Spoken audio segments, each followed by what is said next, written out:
Morning. I don't have any stories to start with that involve baseball or golf or my kids or grandkids. You'll have to come back next week for that. Always try to throw a little shade Justin's way when I can. But I would like to start by thanking a brother, Larry, who sits in the back there, for spending the hours he does making our property look nice. He was here yesterday for several hours cutting the grass and edging and weeding and sweating. I didn't stand too close, but I know he was working hard, and I want to thank him for that, for the service that he provides us. There's an interesting passage in 1 Chronicles that takes place at the time when David's running from Saul and building up his army to protect himself and then to take his place as king.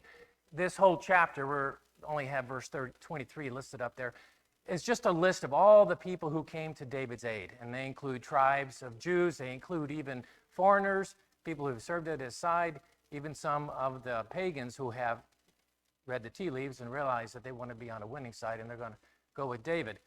So the unusual verse, the verse that kind of stands out in this list when it talks about how great the warriors were and how brave they were, is verse 32.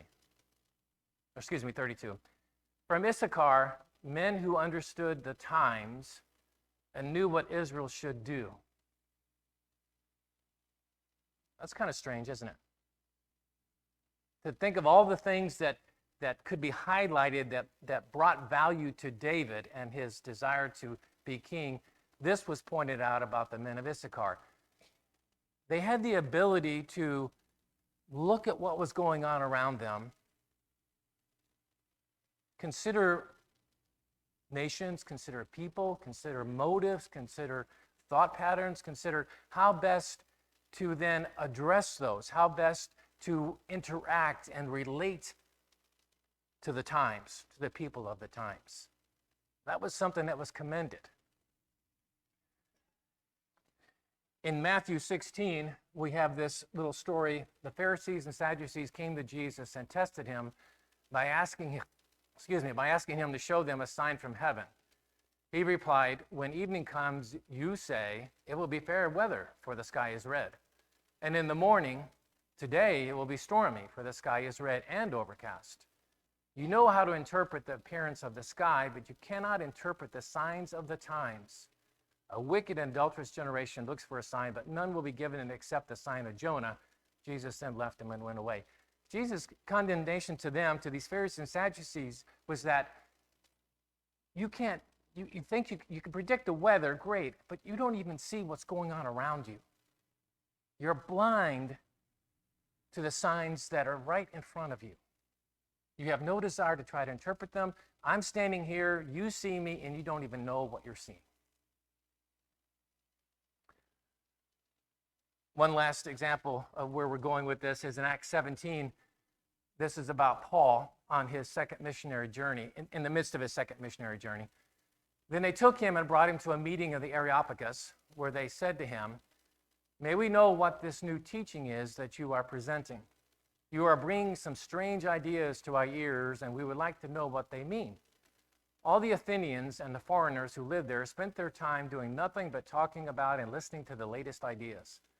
Paul then stood up in the meeting of the Areopagus and said, "People of Athens, I see that in every way you are very religious. For as I walked around and looked carefully at your objects of worship, I even found an altar with this inscription, 'To an unknown God.' So you are ignorant of the very thing you worship, and this is what I'm going to proclaim to you." So Paul has got an audience of Gentiles, not Jews. These are pagans, idol worshipers, who he is there to try to communicate with. First thing you notice, he doesn't go to the synagogue and put up flyers to tell the pagans, "Hey, come listen to me in the synagogue." What he does instead is he goes to where they meet. The Areopagus it literally means hill of Eris, one of their gods. Their meeting place. It's where they congregate to talk and to philosophize and argue and do all the things that the people at that time did. So Paul goes there. And while he's walking around the city, he's getting a taste of what these people believe in. What's important to them? What do they value? He's trying to understand the signs and the times so that when he gets in front of them, he starts with where they are. You notice, I didn't go into all this because it's not really what we're trying to do today in terms of looking at this particular passage. But Paul will start talking about God the Creator, the God that they're missing, the God that they don't know about, that they have this unknown idol. So he starts with what they can relate to, what they understand. And from there, he moves on to who this God is and then who his son is. But he starts with what they can understand and what they can relate to. He doesn't start quoting prophets or the law. Why? Are those things not true? No, those are true things, but there's no way for them to relate to that. They don't understand it. It's not part of their culture. So he starts with where they are. When we look at our culture, if I were to ask you, true or false, is our culture secular? You would say, yeah. We might have a whole lot of different definitions about what that means, but we would understand that our culture is very secular, worldly, non-religious. Much, much more than it's ever been, and increasingly so. I borrowed significantly from an author named Andrew Root. Justin and I share a fondness for his writings, and Justin's actually quoted from him a couple times. He has a very good feel for what's going on in our culture right now, and he came up with this just as a way of describing the movement away from religion to the secularism that we see in it. And we're not going to spend a lot of time on this, but I just want to run through this pretty quickly. If you go back 400 or 500 years, we're talking Western civilization now, obviously before our country, pretty much everything was sacred. Everyone was religious. Now, they didn't live consistently with that belief, obviously, but you would have been hard-pressed at this time to find an atheist. Not everyone went to church, but everyone understood what church was for and who God was. In fact, there was a strong bent towards superstition at this time because everything was sacred, and everything that was sacred touched that which was profane. Profane just means earthly or worldly, things that aren't necessarily religious in orientation. The chalice of the priest that he served communion from, sacred. The shovel a farmer used to shovel manure, profane. It's not sinful, it's just earthly. It's not intended to be religious. So people would often go to communion to take the bread, the wafer. This is in obviously Catholicism. And believe it or not, they would hold it in their mouth till they got home and spit it out and feed it to their sick cow. That's how strong the sacred notion was at the time. The sacred then influenced what they touched in the world. So then we moved into a time where the emphasis was on religion, fine, but that's private. That's your life. You go to a party, and there's certain things you can and can't talk about. You know, we can't talk about politics, we can't talk about sex, we can't talk about money, and then religion was in there too. Polite culture doesn't talk about that. We moved into a phase where the emphasis was on separating out the religious from that which was governmental, right? Separation of church and state. We took it out of the schools. Why? Because religion, that's private. You keep it for yourself, that's great, but it has no place in the public world. That moved into a very much more recent period where we have religious and a-religious. 2023 saw the first time when those who claimed to be a-religious outnumbered those who claimed to be religious. Not necessarily all atheists and agnostics. Some just click, I don't know, I don't think about it, I don't care. Those are the nuns. Now they outnumber those who are believers, at least those who say that they believe. And then now we're in the most recent era where we find among those in our world, our culture, they don't know what to believe. They don't really have any belief. They don't have any trust in anything. So I want to give you a couple examples of this. This is a little unusual, I understand that, but in an attempt to try to get us to understand our culture, understand the times, we have to look at what those in our culture are saying. And one of the things that really displays the heart of a culture is their music and the lyrics to their songs. These are the kind of the poets of our day. So in order to understand them, I've picked two examples of songs and songwriters. The first song, we're just going to read the lyrics. The second song, we're going to play and look at the lyrics to help us understand it. This first one, oh my goodness, you got your binoculars? This was a struggle pulling this together, and God bless Sarah for putting up with me yesterday as I tried to get this to work and to translate from my program to her program. We tried several things. I went back and forth. I must have sent her 5 emails yesterday trying to get this right. Okay, well, you can look at the pretty picture of the girl, and I'll read the lyrics to you, okay? This is a British songwriter. She's now actually, too, an actress. And this was a very popular song that she put forth. It's a little dated, but it still is in the period that we're talking about. It's called Fear.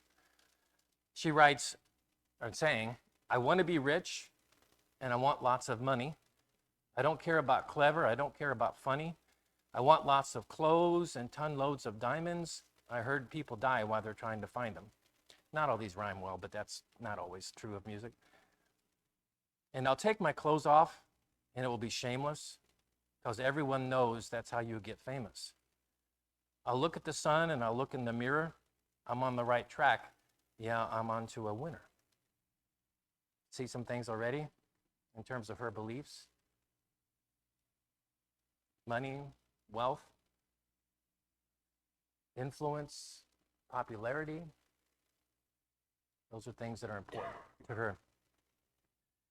Here's the stanza that repeats itself, the chorus, as you might say. I don't know what's right and what's real anymore. And I don't know how I'm meant to feel anymore. And when do you think it will all become clear as I'm being taken over by the fear? Notice she doesn't say, I don't know what's right and what's wrong anymore. She just says, I don't know what's right and what's real anymore. But I know something's out there, and I'm afraid I'm missing it. That's what the fear is. Life's about film stars and less about mothers. It's all about fast cars and cussing each other. But it doesn't matter because I'm packing plastic. And that's what makes my life so fantastic. I'm not quite sure what she means by the packing plastic. It could go a couple different ways, and this song would justify either one. She could be saying she's got credit and she's buying with her credit card, or it could mean she's augmented her body with plastic. But she says, whatever, it makes her life fantastic. And I'm a weapon of massive consumption. It's not my fault. It's how I'm programmed to function. I'll look at the sun and I'll look in the mirror. I'm on the right track. Yeah, we're on to a winner. And then she repeats the chorus. I don't know what's right and what's real. We'll skip down. Forget about the guns and forget about ammunition, because I'm killing them all with my own little mission. Here's the next part that's really important. Now, I'm not a saint, but I'm not a sinner. And everything's cool as long as I'm getting thinner. That says a lot about a person who can say that. In her mind, there is no saint sinner. There is no terminology in terms of, am I in the right or am I in the wrong? All that's important to me is that I'm looking good and looking better. And then she repeats, I don't know what's right and what's real anymore. This next song, we're actually going to play the music and the lyrics, which I think will be large enough for us to see. Yeah, they kind of run on, but anyway, this is by a group called Purple Mountain. I don't expect you to know them. I never heard of them either until I started prepping for this lesson. But this particular song spoke to a lot of people and represented a lot of people in our culture. Those are not in this room, obviously. but it has a good insight into what they too are looking for. It comes at it from a little different angle than Lily did with her song. It's kind of a funny title. It's called Margaritas in the Mall. And I apologize because the music may stick with you long after my speaking does. So it's got a little bit of a jingle to it that may stick on you. But we'll go back over the lyrics once and the song only takes 3 minutes. So you will only have to suffer for a few minutes, all right? Hopefully, if it plays.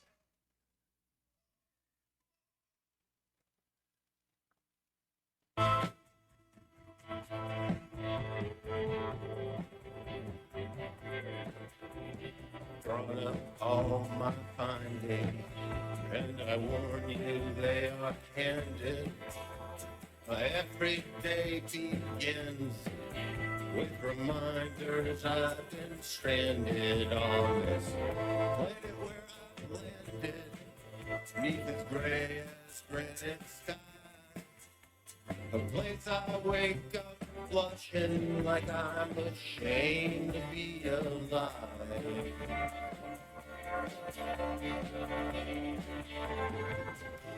How long can the world go on under such a subtle God?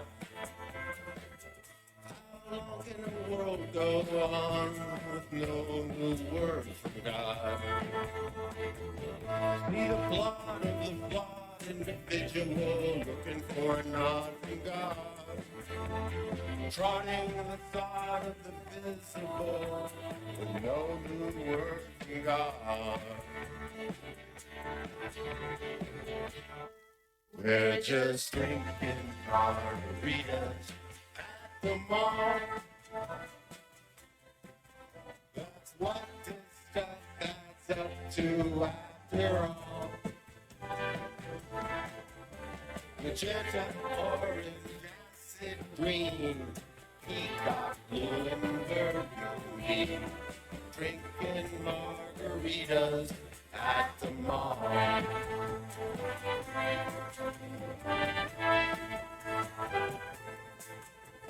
Standing in the shadow of the signpost on the road, 50 gates of understanding, 49 are closed. Yes, I guess this time I really hit that number on the nose. What I'd give for an hour with the power on the throne.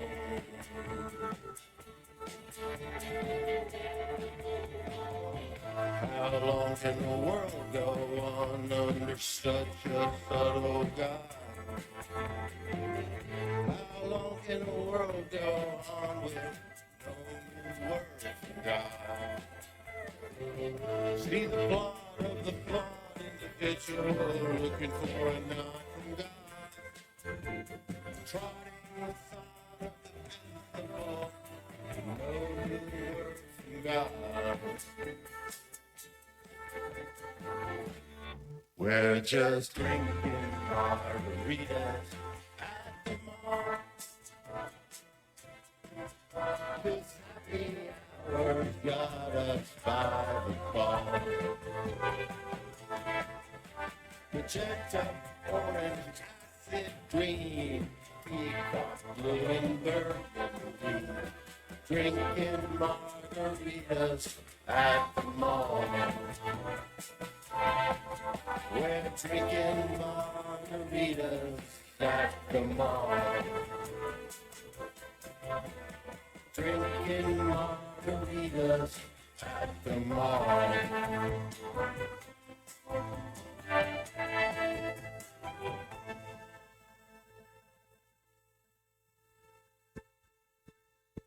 So what this song lyrics are speaking to is a yearning for a word from God, but not finding it. Knowing that that's what's needed, but not seeing it, not hearing it. And so what's the alternative? Well, we'll just go to the mall and drink. We'll just do what we know we can do, which is bring pleasure to ourselves and stunt the desperation that comes from looking and not finding. The 50 road signposts, he says, there's 50 signposts, 49 of them are closed. That speaks to the fact that he's looking and he can't, there's indications that it's here and it's here, the answer's here. They're all closed. You get there and there's nothing. And then he asked, just give me an hour with the throne, the guy on the throne, and let me ask him. But I can't find it. So let's go to the mall and drink. That right there is our culture, especially the younger part. Sad to say that the leader of this band, the author of this song, after a month of its publication, hanged himself. And that is the alternative that many in our culture are choosing. They search, they can't find. That hopefully will help you understand a little bit of our times, what is out there. It's very different than what circles we may run in or what we may allow ourselves to see, because generally we choose to watch and listen and to experience things that affirm our way of life and our way of thinking, and we generally stay away from things that are disruptive to that or cause us cognitive tension. We don't know how to deal with this, so we stay away from it. But this is the world. So what do we deal with it? What do we do with it? We'll talk about that next time. But one thing I want to end with today is 3 things we can't do. The first is we can't say or think it's their problem. This is the law of consequences. When you turn your back on God, this is what you get. Sorry. You take God out of the public square, this is what you get. Too bad. You feast your life on drugs and sex and consumption, it's misery. You deserve it. We cannot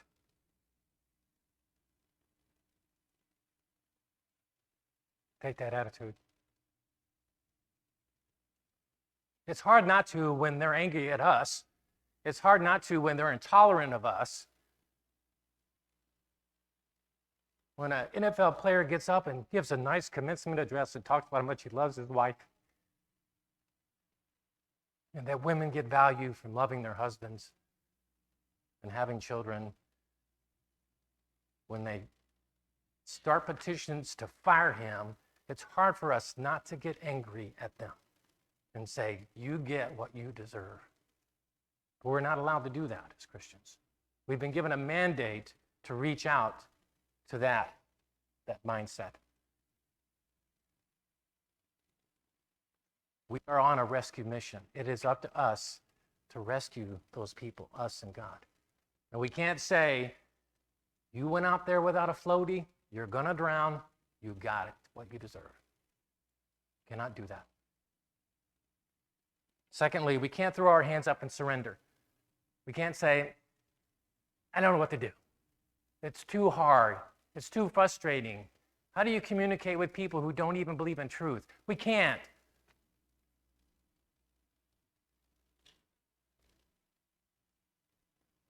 It's like being in a foreign land where people don't speak our language. How do you communicate with someone who doesn't even speak your language? You can't. That's what it seems like sometimes. We can't surrender to that. We can't say, we give up. We can't. It's up to them. They got to change. They got to search. They got to find. We're here. They can find us. And the third thing we can't do is the same old, same old. I remember when I was in high school, we used to, as a youth group, meet once a week and go out to our neighborhood and knock on doors. And we take our Bibles and we try to engage the person who answers the door into a study, which was called at that time the Romans Road to Salvation. And it was the use of Romans, the book of Romans, to lead a person through the steps of salvation. And the first step was Romans 3:23, for all have sinned and fall short of the glory of God. That's where we started, at the door with the Bible in our hand. How would that go over today? when the person doesn't own a Bible, has never read the Bible, doesn't understand the Bible, doesn't trust the Bible, doesn't trust Christians, obviously we can't.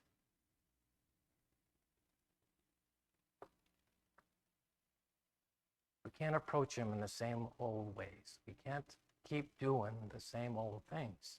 That doesn't mean we change the gospel. Paul did not change the gospel.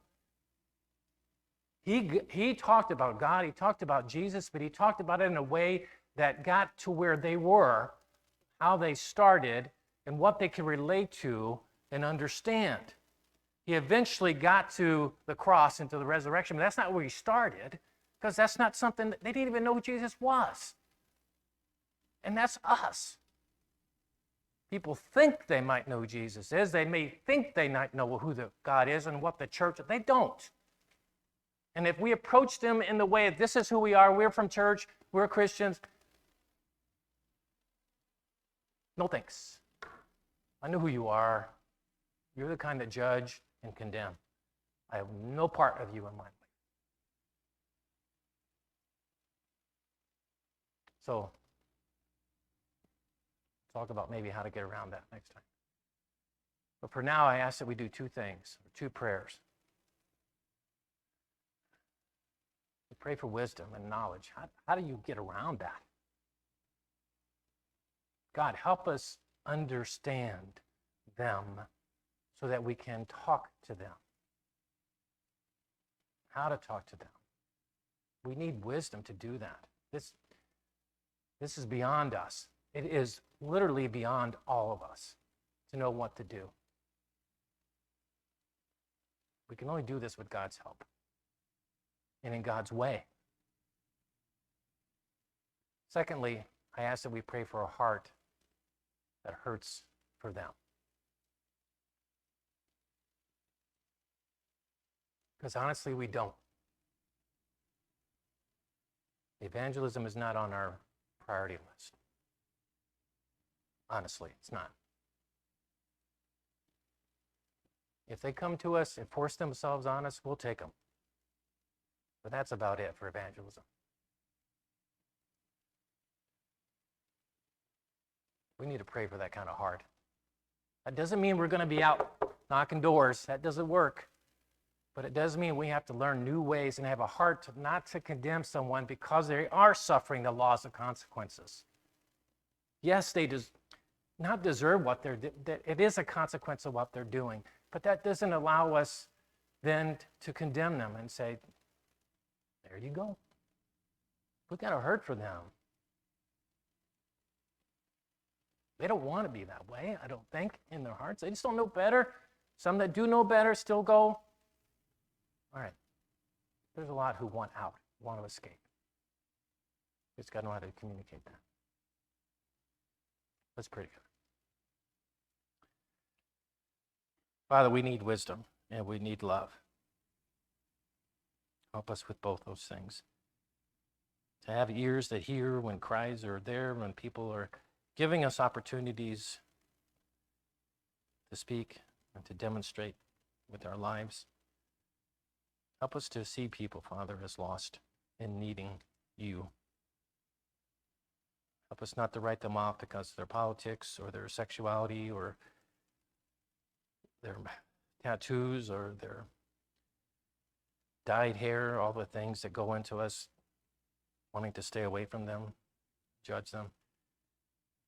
Help us to have a heart for them as lost, in need of the love of your Savior through us. In your Son's name we pray. Let's stand and sing.